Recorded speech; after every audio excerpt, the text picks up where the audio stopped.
Yo, what is up guys? Sam Pack here, back with another video. Today I want to give you guys my 3-week review with the new iPhone 17 Pro, so let's get right into it. So we got the new cosmic orange color, and first impressions, this is really orange. In person, it's almost like a highlighter orange, not as saturated as my 997 keyboard, but definitely lighter and brighter than I expected. I'm still kind of 50-50 on it, to be honest. Some people are already regretting going with this color, while others are absolute diehards about it, but I'm really excited to see Apple pushing more of these bolder colors. But personally, I'm actually a huge fan of the base colors this year. The sage color looks so good. I really wish they had made that a pro color, but oh well.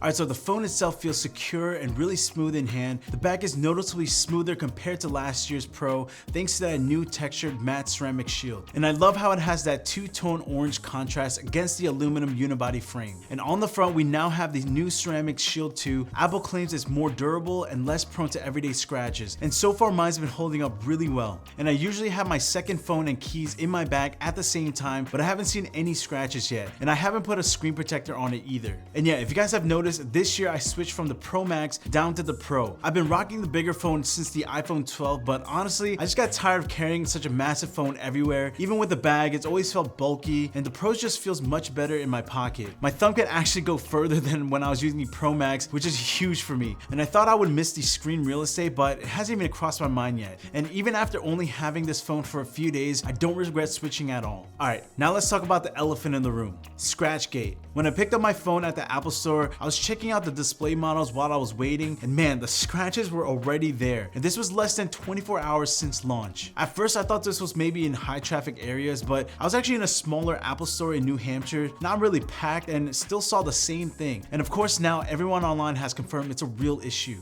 So yeah, if you're someone who never rocks phone cases, just know this thing will scratch. So highly recommend getting a case for this model. So right now I'm rocking the Nomad traditional leather case. It's made out of Horine leather, and it's gonna develop a nice patina over time. And you can already see some normal scratches and wear and tear. The tactical buttons feel great. It's got proper camera bumper for drop protection. Definitely one of my go-to cases. I also got this really fun one from a brand called Medusa, where you can insert your favorite Pokemon card in the back. You guys know I've been on my Pokemon card craze lately, so of course I had to have this. And shout out to Medusa for sending this over. But the only downside of this is it doesn't work with MagSafe for obvious reasons, but honestly I love being able to show off my prize cards. I just hope I don't get robbed though. Now let's talk about the display. We got 6.3-inch Super Retina XDR OLED with ProMotion and slightly thinner bezels, but what's new this year is the peak brightness. Apple pushed this up to 300 nits. And I can already tell you, using this phone outdoors, it's a game changer. I was out the other day waiting in line to buy the new Mega Evolutions Pokemon set, and I was in the direct sunlight. And usually with other iPhones, you kind of struggle to see content clearly, but with the iPhone 17 Pro, I had no issues. Apple also reworked the thermal system thanks to that aluminum redesign, which means it could actually sustain that brightness longer without dimming down as quickly. So let's talk about battery life, because honestly, that's probably one of the biggest reasons why people upgrade year after year. On the iPhone 17 Pro, Apple says we're getting around 2 extra hours of screen on time compared to the 16 Pro, and after using it for the past couple days, I can say it definitely feels like it lasts longer. I've been streaming videos, watching YouTube, shooting some 4K clips, scrolling on social media, using Apple Wireless CarPlay, and I'm still ending the day with about 35 to 40% left, which is really good. The new A19 Pro chip and the improved thermal design are helping efficiency a lot. It's not just a bigger battery slapped in there,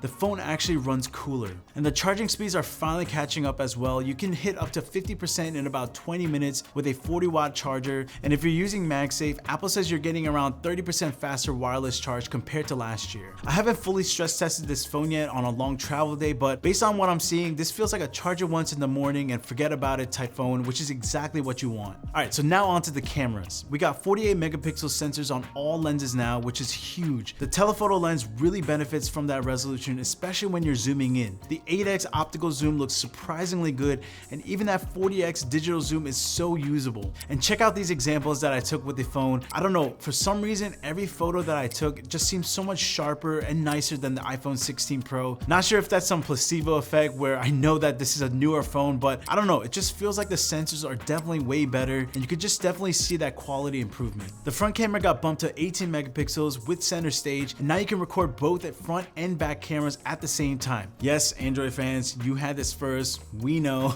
don't gotta keep shoving it into our faces. And another big upgrade is Apple Log 2. Wider color gamut, more dynamic range, and for me this is a big deal because I shoot tons of content on my iPhone, especially travel videos. This will easily replace carrying my DSLR while I'm traveling, and so when I'm going to Japan again this year, this will be the only camera that I'll be using on that trip, and I'll try to make a separate video on why this phone is the only camera you would need. So overall thoughts, really impressed on the new iPhone 17 Pro, but should you actually upgrade? So if you're on the iPhone 14 or older, this is a no-brainer. Better cameras with 48 megapixels across all lenses, brighter display, stronger battery life, faster charging, new ceramic 2 shield. It's a huge overall jump in my opinion. But if you're on the 15, 16 Pro, the upgrades are a little bit more subtle, so you'll notice a brighter screen, improved thermals, a sharper zoom, but if you're happy with the phone you have now, you should wait another year because the foldable is coming. For creators though, this thing is tough to beat. The Apple Log 2 with better cooling, brighter outdoor performance. It's like a mini pro camera you can carry in your pocket instead of lugging your huge DSLR for traveling. So yeah, if you got the iPhone 14 or older,